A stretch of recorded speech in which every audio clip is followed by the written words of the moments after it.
అమరావతి అయితే ఖచ్చితంగా పూర్తవుతుంది. అంటే ప్రాథమికమైన రూపం వస్తుంది. ఇదివరకడికి మళ్ళీ ఆర్భాటంగా చెప్పకుండా ఏది వెంటనే వచ్చేస్తుంది, రేపు 5 ఏళ్ళు తిరిగేటప్పటికి దేశాన్ని తలపిస్తుంది, ఈ దేశాన్ని తలపిస్తుంది కాకుండా బాధ్యతాయుతంగా స్పందించారు చంద్రబాబు గారు.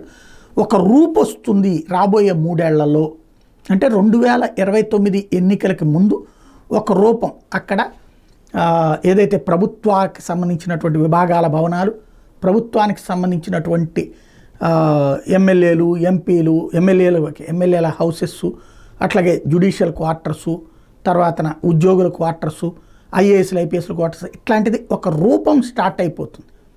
అది జరిగిందంటే ఆటోమేటిక్గా డెవలప్మెంట్ అనేది దాని దోన అదే పడిపోతుంది. అది ప్లాన్ చేస్తున్నామని అసెంబ్లీ వేదికగా ప్రకటించారు. కావాల్సిందల్లా ఈ రూపంలో అత్యంత ముఖ్యమైనటువంటిది రైతులకు వాళ్ళ భూమి వాళ్ళకి ఇయటం. వాళ్ళ దగ్గర ఎకరం తీసుకున్నందుకు ఇస్తామన్నట్టు 1200 గజాల, 1400 గజాల, కమర్షియల్ 200 గజాలు ఇస్తే వాళ్ళు దాన్ని డెవలప్మెంట్కి ఇచ్చుకుంటే ప్రభుత్వం కట్టే భవనాలు 20 అయితే వాళ్ళు కట్టుకునే 100. ఇది గుర్తుపెట్టుకోవాలి. అదొక్కటి చేయగలిగితే అద్భుతం సాధ్యమవుతుంది.